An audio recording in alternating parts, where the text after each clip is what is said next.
জাতি ভবিষ্যৎ দেশ ও জাতি সেবাই হবে দেশ ও জাতি সেবাই হবে আমাদের জীবনে শপথ শিক্ষা নৈতিকতা মানবতা দেশপ্রেম আমাদের চলার নীতি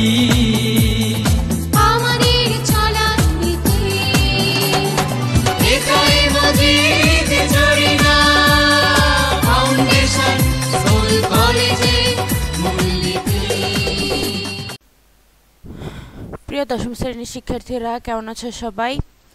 আশা করি সবাই করোনাকালীন পরিস্থিতিতে ভালো আছো। তো সবাইকে Majid Zarina foundation school and college কর্তৃক আয়োজিত অনলাইন ক্লাসে আমি ইয়াসমিন আক্তার তোমাদের সবাইকে স্বাগতম জানাচ্ছি। আজকে আমরা পড়ব ক্লাস 10 এর ফিনান্স অ্যান্ড ব্যাংকিং এর লেকচার 2। এর আগের লেকচারে আমরা চতুর্থ অধ্যায় নিয়ে আলোচনা করেছি। আজকের লেকচারে আমরা আলোচনা করব পঞ্চম অধ্যায় নিয়ে। আর আশা করি এই লেকচারগুলো শেষ করার পরে অর্থাৎ চ্যাপ্টারগুলো শেষ করার পরে আমরা সৃজনশীল নিয়ে কয়েকটা লেকচার নিয়ে আলোচনা করব। তো আসো আমরা চলে যাই আজকে পঞ্চম অধ্যায়, যেটা কি তোমাদের মূলধনী আয় ব্যয় মূলধন বাজেটিং। তো আসো আমরা চলে যাই মূলধন বাজেটিং চ্যাপ্টারে। তো চলো সবাই শুরু করি। আমরা আজকে পড়ব পঞ্চম অধ্যায় মূলধনী আয় ব্যয় প্রাক্কলন অর্থাৎ মূলধন বাজেটিং। তো প্রথমে আসি মূলধন বাজেটিং কি। মূলধন বাজেটিং হচ্ছে এমন একটি বিষয় বা পদ্ধতি যার মাধ্যমে কি হয়, দীর্ঘমেয়াদী সিদ্ধান্তগুলো গ্রহণ করা হয়। তো আমরা যদি সাধারণভাবে সংজ্ঞা লিখতে যাই, তোমরা সবাই সংজ্ঞা লেখার ক্ষেত্রে একটা ভুল করে যে মূলধন বাজেটিং একটি মূল্যায়ন প্রক্রিয়া, মূলধন বাজেটিং একটি সিদ্ধান্ত গ্রহণের প্রক্রিয়া। ভুল। মূলধন বাজেটিং হচ্ছে এমন একটি প্রক্রিয়া যার মাধ্যমে বা যে মূল্যায়নের মাধ্যমে যার মাধ্যমে বিভিন্ন ধরনের মূল্যায়ন পদ্ধতি ব্যবহার করে আমরা কি করি, দীর্ঘমেয়াদী সিদ্ধান্তগুলো গ্রহণ করি, যেটা কি প্রতিষ্ঠানের জন্য কতটুকু লাভজনক হবে বা আদৌ লাভজনক হবে কি না, এই ধরনের সিদ্ধান্ত গ্রহণ করার নামে কি মূলধন বাজেটিং। বা যে প্রক্রিয়া বা পদ্ধতি ব্যবহার করে এই ধরনের সিদ্ধান্তগুলো গ্রহণ করা হয় তার নাম কি মূলধন বাজেটিং। দেখো, মূলধন বাজেটিং প্রক্রিয়ার সংজ্ঞার ক্ষেত্রে তোমাদের বইয়ে খুব সুন্দর করে একটা সাজানো সংজ্ঞা দেওয়া আছে যে আন্তঃপ্রবাহের সাথে প্রারম্ভিক বিনিয়োগ বা নগদ বহিঃপ্রবাহের সাথে তুলনা করে যদি আন্তঃপ্রবাহ বহিঃপ্রবাহের থেকে বেশি হয় তাহলে বিনিয়োগটি লাভজনক প্রতীয়মান হয় এবং গ্রহণযোগ্য বিবেচিত হয়। এই প্রক্রিয়াকে মূলধন বাজেটিং বলে। অর্থাৎ যেই প্রক্রিয়া আমরা এই ধরনের সিদ্ধান্তগুলো গ্রহণ করি যে আমার অ্যাকচুয়ালি আন্তঃপ্রবাহ থেকে আমার বহিঃপ্রবাহ থেকে আন্তঃপ্রবাহ বেশি হচ্ছে কি না বা কোন দিক থেকে বেশি হচ্ছে এবং কিভাবে আমার আন্তঃপ্রবাহকে কি করা যায়, বেশি করা যায়, সেই ধরনের মূল্যায়ন প্রক্রিয়ার নামে কি মূলধন বাজেটিং। তাহলে মূলধন বাজেটিং হচ্ছে প্রতিষ্ঠানের দীর্ঘমেয়াদী বিনিয়োগ সিদ্ধান্তের সাথে একটি জড়িত একটি গুরুত্বপূর্ণ প্রক্রিয়া। অর্থাৎ আমি যে প্রক্রিয়ায় আমি কি করতে পারছি, সিদ্ধান্তগুলো গ্রহণ করতেছি। তো এখানে তোমাদের কিছু একটা অবজেক্টিভ ভিত্তিক কোশ্চেন আছে যে মোট মুনাফা কাকে বলে, নিট মুনাফা কাকে বলে, আবার আন্তঃপ্রবাহ কাকে বলে, নগদ আন্তঃপ্রবাহ কাকে বলে। এক্ষেত্রে দেখো, আয় থেকে ব্যয় বাদ দিলে কি পাই, আমরা সাধারণত মোট মুনাফা পাই এবং মোট মুনাফা থেকে কর বাদ দিলে পাওয়া যায় নিট মুনাফা এবং নিট মুনাফার সাথে অবচয় যোগ করলে পাওয়া যায় কি নগদ আন্তঃপ্রবাহ, যেটাকে তোমাদের সাধারণত অবজেক্টিভ বা 1 মার্কসের কোশ্চেনগুলোতে এটা চলে আসে যে আয় ব্যয় কাকে বলে, নিট মুনাফা কাকে বলে, মোট মুনাফা কাকে বলে, নগদ আন্তঃপ্রবাহ কাকে বলে। তো তোমরা এখান থেকে সংজ্ঞাগুলো সুন্দর করে লিখতে পারো যে আয় বলতে কি বোঝায়, আয় বলতে বোঝায় বিক্রি থেকে অর্জিত অর্থ এবং ব্যয় বলতে বোঝায় কাঁচামাল খরচ, বিক্রয় খরচ, অন্যান্য অবচয় ও অন্যান্য খরচ সমূহকে বোঝায়। এরপরে চলে যায় মূলধন বাজেটিং এর গুরুত্ব। দেখো, এখানে আরেকটু অবজেক্টিভ ভিত্তিক কোশ্চেন আসে, সেটা হচ্ছে যে মূলধন বাজেটিংয়ে কোন ধরনের সিদ্ধান্তগুলো গ্রহণ করা হয়। মূলধন বাজেটিংয়ে সাধারণত সিদ্ধান্ত গ্রহণ করা হয় স্থায়ী সম্পত্তি ক্রয় বিক্রয়, সম্পত্তির প্রতিস্থাপন, ব্যবসার সম্প্রসারণ, ব্যবসার আধুনিকায়ন, তারপরে অন্যান্য দীর্ঘমেয়াদী বিনিয়োগ সিদ্ধান্তগুলো। এবার সে মূলধন বাজেটিং এর গুরুত্ব। মূলধন বাজেটিংকে সাধারণত কি বলা হয়, অর্থায়ন সাফল্যের মূল চাবিকাঠি বলা হয়। তার মানে মূলধন বাজেটিং একটা প্রতিষ্ঠানের ক্ষেত্রে মূলধন বাজেটিং অনেক বেশি গুরুত্ব বহন করে। আর মূলধন বাজেটিং যদি ব্যর্থ হয় সেক্ষেত্রে এই ব্যর্থতার দায়িত্ব নিতে হয় কাকে, অর্থ ব্যবস্থাপককে। তাহলে আসলে মূলধন বাজেটিং কেন গুরুত্বপূর্ণ। সর্বশেষে মুনাফা সংক্রান্ত একটা প্রতিষ্ঠানের প্রধান লক্ষ্য, একটি প্রতিষ্ঠার প্রধান লক্ষ্য থাকে মুনাফা অর্জন, আর মুনাফা অর্জন মূলধন বাজেটিং গুরুত্বপূর্ণ ভূমিকা পালন করে। কিভাবে দেখো, আমরা যখন কোনো প্রতিষ্ঠানের দীর্ঘমেয়াদী সিদ্ধান্তগুলো গ্রহণ করি সেক্ষেত্রে মূলধন বাজেটিং আমরা প্রয়োগ করি। এখন যদি আমরা চিন্তা করি যে একটা ছোটোখাটো একটা দোকান, ধরো তোমার যে কোনো একটা দোকান, যা আমাদের বাজারে যে বিভিন্ন ধরনের মুদি দোকানগুলো থাকে, তারপর আরও অন্যান্য যে দোকানগুলো থাকে যেগুলো সাধারণত এক মালিকানায় ব্যবসায় হয়, এই ধরনের প্রতিষ্ঠানে ধরো যদি তুমি একজন মালিক একটা সিদ্ধান্ত গ্রহণ করলো যে আমি একটা ফ্রিজ ক্রয় করবো বা আমি একটা মেশিন ক্রয় করবো যেটার দাম তুলনামূলকভাবে ধরো একটু বেশি, এই ধরনের সিদ্ধান্ত গ্রহণের ক্ষেত্রে এখন ওই ব্যক্তি যদি চিন্তা করে যে আমি ব্যাংক থেকে ঋণ নিব না মহাজনের কাছ থেকে ঋণ নিব, তার কাছে অনেকগুলো উৎস সামনে থাকে যে সে কোন কোন উৎস থেকে সংগ্রহ করতে পারবে। সেক্ষেত্রে সে যদি এখন বিভিন্ন দিক বিবেচনা না করে বা মূলধন বাজেটিং প্রয়োগ না করে যে কোনো একটা উৎস থেকে অর্থ সংগ্রহ করলো এবং সে ফ্রিজটা ক্রয় করে ফেললো, আবার সে ক্রয় না করেও ফ্রিজটা ব্যবহার করতে পারে, এই ধরনের বিভিন্ন সিদ্ধান্তগুলোর জন্য কি মূলধন বাজেটিং গুরুত্বপূর্ণ। যে ক্ষেত্রে মূলধন বাজেটিংয়ের মাধ্যমে আমরা মূল্যায়ন করি যে আমার কোনখান থেকে সংগ্রহ করলে বা কোন উৎস থেকে সংগ্রহ করলে কিভাবে সংগ্রহ করলে বা কিভাবে এই যে দীর্ঘমেয়াদী সিদ্ধান্তটা গ্রহণ করলে আমার প্রতিষ্ঠানের জন্য সেটা লাভজনক হবে। এরপর পরবর্তী টপিক সেটা হচ্ছে বিনিয়োগের বিশাল আকার। মূলধন বাজেটিং সাধারণত প্রয়োগ করা হয় যখন কি একটা প্রতিষ্ঠানের বিনিয়োগের আকার অনেক বড় হয়, যেরকম ধরো একটা যন্ত্রপাতি ক্রয় বা একটা বিল্ডিং স্থাপন, আমি ব্যবসাটা সম্প্রসারণ অর্থাৎ নতুন আরেকটা প্রোডাক্টের বৈচিত্র্যায়ন বা প্রোডাক্টের কী বলে দ্রব্যের নতুন উৎপাদন শুরু ইত্যাদি বিভিন্ন ক্ষেত্রে কী করা হয় মূলধন বাজেটিং প্রয়োগ করা হয়। এখন দেখো আমরা যখনই এই ধরনের সিদ্ধান্তগুলো গ্রহণ করতে চাই, যে এরকম ধরো একটা বড় প্রতিষ্ঠানের ক্ষেত্রে যদি আমি একটা মেশিনের কথা চিন্তা করি, এক একটা মেশিনের দাম কোটি কোটি টাকা হয় বা লক্ষ লক্ষ টাকা হয়, সেই ক্ষেত্রে ওই প্রতিষ্ঠান যদি হুটহাট সিদ্ধান্ত নিয়ে নেয় বা মূলধন বাজেটিং প্রয়োগ না করেই সে সিদ্ধান্ত নিয়ে নেয়, সেক্ষেত্রে কিন্তু তার প্রতিষ্ঠানের জন্য এটা অনেক বড় একটা হুমকি বা ঝুঁকির সম্মুখীন হতে হবে। এই জন্যই কি মূলধন বাজেটিং জরুরি। ক্ষেত্রে ঝুঁকির ক্ষেত্রেও কি মূলধন বাজেটিং গুরুত্বপূর্ণ ভূমিকা পালন করেছে। যেহেতু আমাদের প্রত্যেকটা ভবিষ্যৎ চিন্তাভাবনায় অনুমান নির্ভর তা বাস্তবসম্মত নাও হতে পারে, কিন্তু মূলধন বাজেটিং থাকে কি সেক্ষেত্রে সম্পূর্ণটাই অনুমানের ভিত্তিতেও আমরা কি করি একটা নির্দিষ্ট পরিমাণের সিদ্ধান্ত নিতে পারি যে আমার মুনাফার পরিমাণ এই থেকে এই মধ্যে থাকতে পারে বা এখানে আমার এতটুকু পরিমাণ ঝুঁকিযুক্ত আছে, যেটা কি আমার অনুমানের কারণে হচ্ছে। এরপর আসি পরবর্তী টপিক আমাদের মূলধন বাজেটিংয়ের প্রয়োগ। দেখো মূলধন বাজেটিং আমরা কোন কোন ক্ষেত্রে প্রয়োগ করি সেটা নিয়ে এখন আমরা আলোচনা করবো। দেখো সর্বপ্রথম আছে স্থায়ী সম্পত্তির ক্রয়। যখনই কোনো কোম্পানি বা ব্যবসা প্রতিষ্ঠানের ক্ষেত্রে স্থায়ী সম্পত্তি যেরকম ধরো দালান কোঠা যন্ত্রপাতি ইত্যাদি ক্রয় করা হয়, সেক্ষেত্রে মূলধন বাজেটিংয়ের প্রয়োগ করা হয়, কারণ এইসব ক্ষেত্রে মূলধন ব্যবসায় এর মূলধনের পরিমাণ অনেক বড় হয় এবং অনেক বেশি পরিমাণে ঝুঁকি জড়িত থাকে। এরপর হচ্ছে ব্যবসায় পণ্য উৎপাদন ক্ষমতা বৃদ্ধি প্রকল্পের সম্প্রসারণ, অর্থাৎ আমি আগে ধরো 10,000 ইউনিট উৎপাদন করতে পারতাম, এখন যদি আরও 1,000 ইউনিট বাড়াইতে চাই সেক্ষেত্রে আমাকে মূলধন বাজেটিংয়ে প্রয়োগ করতে হবে এবং আমার সিদ্ধান্তটা গ্রহণ করতে হবে। এরপর হচ্ছে পণ্য বৈচিত্র্য, অর্থাৎ নতুন পণ্যের ব্যবসায় শুরু বা একটা পণ্যের পাশাপাশি নতুন আরেকটি পণ্য বাজারে ছাড়ার প্রয়োজনীয়তাটা হচ্ছে পণ্য বৈচিত্র্যায়ন। এক্ষেত্রে মূলধন বাজেটিংয়ের প্রয়োগ অতীব গুরুত্বপূর্ণ।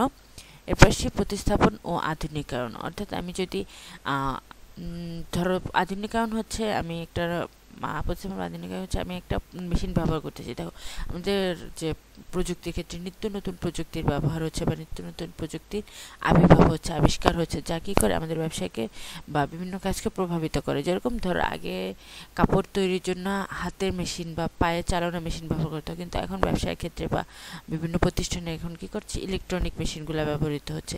এই ধরনের সিদ্ধান্তগুলো গ্রহণের ক্ষেত্রেও মূলধন বাজেটিং এর প্রয়োগ করা হয়। এরপরে চলছে আমাদের সবচেয়ে গুরুত্বপূর্ণ টপিক, সেটা হচ্ছে মূলধন বাজেটিং পদ্ধতি। মূলধন বাজেটিং পদ্ধতি হচ্ছে টোটাল 4টা পদ্ধতি মূলধন বাজেটিংয়ের ক্ষেত্রে রয়েছে।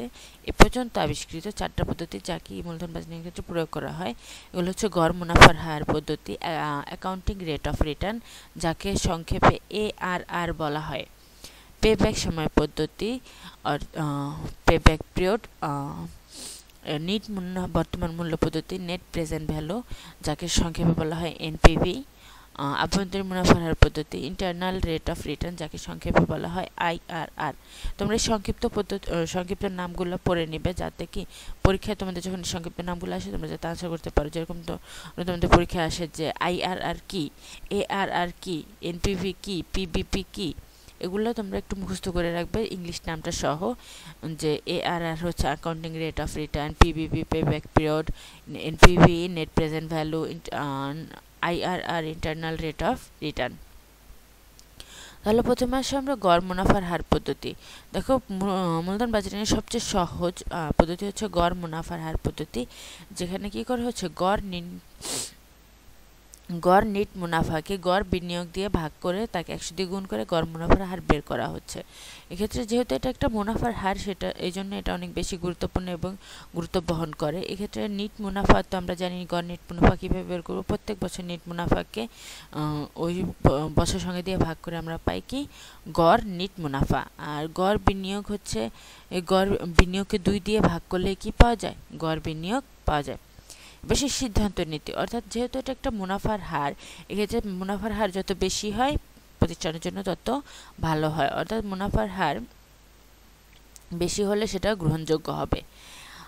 এক্ষেত্রে দেখো তোমাদের এখানে কিছু কোশ্চেন আসে, যেটা হচ্ছে মানে বইয়ের মধ্যে লুকায়িত কোশ্চেন বলতে পারো, বা ইন্টারনাল কোশ্চেন, যেক্ষেত্রে কি করা হয় যে ব্যাংক ঋণের ক্ষেত্রে কি বিবেচনা করতে হয় বা ব্যাংকের ক্ষেত্রে কোনটি গুরুত্বপূর্ণ।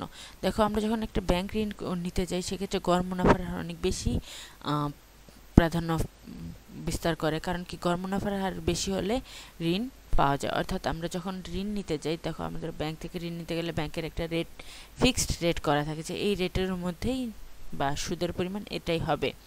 সেক্ষেত্রে গড় মুনাফার হার যদি সুদের হার থেকে বেশি না হয়, তখন কিন্তু ব্যাংক থেকে ঋণ পাওয়া যায় না। এই জন্য গড় মুনাফার হার যত বেশি হয় তত ভালো, এবং ব্যাংক থেকে ঋণও গ্রহণ করা যায়। এবার একাধিক প্রকল্পের ক্ষেত্রে উপবর্ণিত গ্রহণযোগ্য এবং প্রকল্প সাজানো হয়, এবং সবচেয়ে বেশি যেটা রিটার্ন সেটাকে কি করা হয়, গ্রহণ করা হয়। যেহেতু গড় মুনাফার হারে যেমন কোনো জটিলতা না, এই জন্য এটা সহজ, এই জন্য বেশিরভাগ প্রতিষ্ঠানে কি করে এই ধরনের এই পদ্ধতিটি ব্যবহার করে। এক্ষেত্রে দেখো উদাহরণের মাধ্যমে তোমাদেরকে এটা খুব ভালোভাবে বোঝানো হয়েছে, তো তোমরা এই উদাহরণটা পড়ে নিবে। এক্ষেত্রে দেখো এই একটা বক্স, যেটা হচ্ছে কি আমরা কিভাবে করব। দেখো আমাদের যখন গড় মুনাফার হার বের করতে যাই, যেহেতু গড় মুনাফার হারের সূত্রটা অনেক সহজ এবং সহজে বের করা যায়, এই ক্ষেত্রে আমাদের যখন পরীক্ষায় অঙ্কগুলো আসে, তখন কিন্তু আমাদের নিট মুনাফাটা বের করে দেওয়া থাকে না। সাধারণত নিট মুনাফার পরিমাণটা বের করে দেওয়া থাকে না, আমাদের নিট মুনাফাটা বের করে নিতে হয়। সেক্ষেত্রে আমাদের দেওয়া থাকে বিক্রয়, চলতি ব্যয়, স্থায়ী খরচ, অপচয় ইত্যাদি অ্যামাউন্টগুলো দেওয়া থাকে। তাহলে আমরা জানি বিক্রয় থেকে চলতি ব্যয়, স্থায়ী খরচ, অপচয় ইত্যাদি বাদ দেওয়ার পরে পাই কি আমরা করযোগ্য মুনাফা, অর্থাৎ যার উপর আমাদেরকে কর প্রদান করতে হবে, এবং এর থেকে বাদ দিতে হবে কি করের পরিমাণটা বাদ দিয়ে আমাদের নিট মুনাফাটা বের করতে হবে। যেটা তোমরা পরীক্ষার সময় অনেকে ভুল করে থাকো, যে করের পরিমাণটা ভুলে যাও বা যে কোনো একটা খরচের পরিমাণ ভুলে যাও। তো এক্ষেত্রে এখানে কী করতে হবে, প্রথমে আমাদের বিক্রয় থেকে খরচগুলো বাদ দিতে হবে, অর্থাৎ আমাদের যত ধরনের খরচ প্রশ্নে দেওয়া থাকবে প্রত্যেকটা খরচই আমাদেরকে বাদ দিতে হবে, এবং সর্বশেষে খরচগুলো থেকে কর বাদ দিতে হবে। সেই ক্ষেত্রে এখানে একটা দেখো তোমাদের একটা মাইনাস ফিগার আসছে, যেখানে কি লস হয়েছে বা ক্ষতি হয়েছে। যখনই আমাদের কোনো ক্ষতির পরিমাণে থাকবে, অর্থাৎ আমাদের প্রতিষ্ঠানে যদি ক্ষতি হয়ে থাকে, অর্থাৎ আমাদের যদি একটা মাইনাস ফিগার আসে বা নেগেটিভ অ্যামাউন্ট আসে, তখন কিন্তু আমরা কর দিতে পারবো না, অর্থাৎ এইটা থেকে কখনোই কর বাদ যাবে না। কারণ কি যখন ক্ষতি হয় তখন প্রতিষ্ঠানকে কর প্রদান করতে হয় না। এই জন্য দেখো আমাদের যে বছর 1-এ উদাহরণটা দেখো, প্রকল্প কয়ের উদাহরণটা দেখো, এখানে বছর 1-এ কিন্তু আমাদের কোনো পরিমাণে কর বাদ যায়নি। যেটা তোমরা খেয়াল রাখবে যে কর কিন্তু ক্ষতি হলে করের পরিমাণটা কর বাদ যাবে না। এরপর দেখো সূত্র অনুযায়ী আমরা গড় মুনাফার হারটা বের করে নিয়েছি। প্রকল্প ক্ষয়ের ক্ষেত্রেও আমরা সেমভাবেই গড় মুনাফার হার বের করে নিয়েছি। তো এই ক্ষেত্রে দেখো দুইটা প্রকল্পের মধ্যে যখন আমরা তুলনামূলক বিবেচনা করতে যাব, দেখো প্রকল্প ক্ষয়ের গড় মুনাফার হার হচ্ছে 22.80%, আর প্রকল্প ক্ষয়ের ছিল 20.12%। সেক্ষেত্রে কি যেটার বেশি সেটাই গ্রহণযোগ্য হবে, অর্থাৎ প্রকল্প খ গ্রহণযোগ্য বেশি, কারণ প্রকল্প ক্ষয়ের গড় মুনাফার হার বেশি। এরপরে আসি আমরা পেব্যাক সময় পদ্ধতি। পেব্যাক সময় হচ্ছে কি কোনো মুনাফার হার পদ্ধতি নয়, পেব্যাক সময়। দেখো এখানে একটা গুরুত্বপূর্ণ হচ্ছে সময়, অর্থাৎ এখানে আমরা একটা টাইম ক্যালকুলেট করব যে সময়, কোন সময়ের মধ্যে আমি যে পরিমাণ বিনিয়োগ করেছি সেটা আমার ফেরত আসবে, অর্থাৎ পে ব্যাক হবে। অর্থাৎ আমাকে প্রকল্প বা প্রতিষ্ঠান কতক্ষণ সময়ের মধ্যে বা কতটুকু সময়ের মধ্যে আমার মূলধনের পরিমাণটা আমি তুলে আনতে পারবো, তার নামে কি হবে, পে ব্যাক সময়। দেখো পে ব্যাক সময়ের ক্ষেত্রে সূত্র হচ্ছে দুইটি, একটি হচ্ছে যখন অন্তঃপ্রবাহগুলোর পরিমাণ সমান হয়, অর্থাৎ প্রত্যেক বছরের প্রবাহের পরিমাণ সমান হয়, তখন আমরা পে ব্যাক সময় বের করব বিনিয়োগ ডিভাইডেড বাই বার্ষিক নগদ প্রবাহ। এটা হচ্ছে তোমাদের অবজেক্টিভের ক্ষেত্রে এই সূত্রটাই প্রয়োগ করবে, কারণ কি এই ধরনের সূত্রটা এই ধরনের সহজ অঙ্কগুলা কখনোই সৃজনশীল আসে না, এই জন্য এই ধরনের সূত্রটা সাধারণত অবজেক্টিভের ক্ষেত্রে প্রয়োগ করা হয়, যেখানে কি যদি নগদ আন্তঃপ্রবাহের পরিমাণ সমান হয় সেক্ষেত্রে আমরা এই সূত্র প্রয়োগ করতে পারবো। আর সমান না হলে সেক্ষেত্রে আমাদের সূত্রটা হচ্ছে একটু ডিফারেন্ট। সেক্ষেত্রে আমাদের সূত্র কি, যে বছর আমাদের সর্বশেষ মাইনাস ফিগার থাকবে, অর্থাৎ ক্রমযোজিত নগদ প্রবাহের ক্ষেত্রে সর্বশেষ মাইনাস ফিগার থাকবে। দেখো আমরা যদি উদাহরণের ক্ষেত্রে চিন্তা করি, উদাহরণে আমাদের সর্বশেষ মাইনাস ফিগার আছে কি 2 নাম্বার বছরে, এর সাথে যোগ করতে হবে কি পরবর্তী বছরের ওই বছরের নগদ ক্রমযোজিত নগদ প্রবাহকে ভাগ করতে হবে পরবর্তী বছরের নগদ প্রবাহ দিয়ে, এবং টোটাল যোগফলটাই হবে কি পে ব্যাক সময়। এই ক্ষেত্রে প্রথমে আমাদেরকে কি করতে হবে, নগদ প্রবাহ বের করে নিতে হবে। আমরা জানি যে একটু আগে আমরা পড়ে এসেছি যে নিট মুনাফার সাথে আমরা যদি অবচয় যোগ করি তাহলে আমরা পাই কি নগদ প্রবাহ বা নগদ আন্তঃপ্রবাহ। এখানে দেখো প্রথম বক্সে কি করা হয়েছে, নিট মুনাফার সাথে অবচয় যোগ করে কি করা হয়েছে, নগদ প্রবাহ বের করা হয়েছে। তারপরে আসি পরবর্তী বক্সে দেখো আমরা শুরু করেছি 0 বছর থেকে, কারণ কি এখানে আমরা সবসময় ক্যালকুলেশন করতেছি যে আমি যে পরিমাণ বিনিয়োগ করব সেটা আমার কত বছরে ফেরত আসবে। এই জন্য আমাদের 0 বছরে থাকবে কি আমাদের বিনিয়োগের পরিমাণটাকে, যেটা কি দেওয়া আছে মাইনাস ফিগারে, যেটা কি দেখো এই অঙ্কের যেটা ছিল 100 টাকা, যেটা কি করা হচ্ছে বিয়োগ বা মাইনাস ফিগারে বা নেগেটিভ ফিগারে আছে। এরপরে আমরা পরবর্তী বছরের নগদ প্রবাহটা কি করেছি এর সাথে যোগ করেছি, যেহেতু পরবর্তী বছর নগদ প্রবাহ কি আমাদের একটা মাইনাস অ্যামাউন্ট, অর্থাৎ আমরা ক্ষতির সম্মুখীন হয়েছি, সেহেতু এখানেও এটা কি হয়েছে যোগ হয়েছে। এর পরের বছরটাও যোগ করেছি, যোগ করার ফলে দেখো একটা মাইনাস একটা প্লাস হওয়ার কারণে আমাদের কি হচ্ছে ফিগারটা কমে গেছে, এভাবে আমরা বের করে নিয়েছি। এবং সর্বশেষ কি করেছি দেখো এখানে আমাদের কি হয়েছে, সর্বশেষ বিয়োগ বা মাইনাস অ্যামাউন্ট ছিল কি দ্বিতীয় বছরে 2 নম্বর বছরে, এই জন্য আমরা এখানে কি করছি 2 নম্বর বছরের সাথে যে মাইনাস ফিগারটা ছিল ওটাকে আমরা পরবর্তী বছরের নগদ প্রবাহ দিয়ে ভাগ করে যোগ করে দিয়েছি, এবং এটাই হচ্ছে কি আমাদের পে ব্যাক সময়। দেখো এখানে আরেকটা অঙ্ক করে দেখানো হয়েছে, যেটা তোমরা বাসায় একটু প্র্যাকটিস করে নিও। এরপর সেই সিদ্ধান্ত নীতি, যেহেতু এটা একটা সময়, সেহেতু এই সময়টা যত কম হবে তত ভালো বেশি, অর্থাৎ আমরা যে প্রতিষ্ঠানে যে প্রকল্পে আমার পে ব্যাক সময় কম, সেই প্রকল্পটাই কি আমাদের জন্য সবচেয়ে গুরুত্বপূর্ণ বা গ্রহণযোগ্য, আর যেটার বেশি সেটা কি গ্রহণযোগ্য নয়। আর যদি একাধিক প্রতিষ্ঠান থাকে বা একাধিক প্রকল্পে বিনিয়োগের সুযোগ থাকে, তখন কি করতে হবে, ক্রমান্বয়ে সাজায় যার প্রকল্পের পে ব্যাক সময় সবচেয়ে কম সেটিকেই গ্রহণযোগ্য করতে হবে। আর এক্ষেত্রে আবার আরেকটা জিনিস গুরুত্বপূর্ণ যে আমাকে বিনিয়োগটাও দেখতে হবে যে আমার বিনিয়োগের পরিমাণটা কতটুকু। দেখো পে ব্যাক পদ্ধতি যেহেতু একটা সহজ সরল ও জনপ্রিয় পদ্ধতি, সেহেতু এর কিছু সীমাবদ্ধতা অর্থাৎ কিছু ত্রুটি রয়েছে, যেটা কি অসুবিধা নামেও পরিচিত অসুবিধা রয়েছে। এক্ষেত্রে দেখো পে ব্যাক পদ্ধতির প্রথম অসুবিধা হচ্ছে পে ব্যাক পদ্ধতি কোনো লাভের হার নয়, এটা একটা কি সময়কাল। এই জন্য এটা প্রতিষ্ঠানের কি পরিমাণে লাভ হবে বা প্রতিষ্ঠানটি কি পরিমাণে ক্ষতি হবে সেটা কখনোই বলা পসিবল না। 2 নাম্বার, যদি 2 বা ততোধিক প্রকল্প থাকে তবে পে ব্যাক সময় কম কথা হবে সেটি গ্রহণযোগ্য হলে, কিন্তু অপর প্রকল্পটি গ্রহণযোগ্য কিনা তাই পদ্ধতির মাধ্যমে বোঝা যাচ্ছে না। যেরকম ধরো আমরা দেখলাম যে যেটার কম সেটা আমরা নিয়ে নিলাম, কিন্তু ওই পরবর্তী প্রকল্পটা তো আমাদের জন্য লাভজনক হতে পারে, সেটা কিন্তু আমরা বুঝতে পারতেছি না যে ওই প্রকল্পটার লাভজনকতাটা কতটুকু বা কোন প্রকল্পের লাভের পরিমাণটা কতটুকু। এরপরে সে 3 নাম্বার, পেব্যাক কালের বাইরে নগদ প্রবাহ গণনা করা হয় না। অর্থাৎ আমরা যদি আমার একটা প্রতিষ্ঠানের পেব্যাক সময় 2 বছর হয়, আমার 3য় বছরে যদি অনেক বেশি পরিমাণেও আমরা মুনাফা পাই, সেটা কিন্তু এখানে গ্রহণযোগ্য হবে না। আর 4 নাম্বার হচ্ছে পেব্যাক সময় পদ্ধতিতে অর্থের সময় মূল্য বিবেচনা করা হয় না। এটা আমাদের গড় মুনাফার হার পদ্ধতির একটি বড় সীমাবদ্ধতা বা অসুবিধা, যেখানে কি আমরা কি করতেছি না, অর্থের সময় মূল্য বিবেচনা করতেছি না। এরপর আসি পরবর্তী।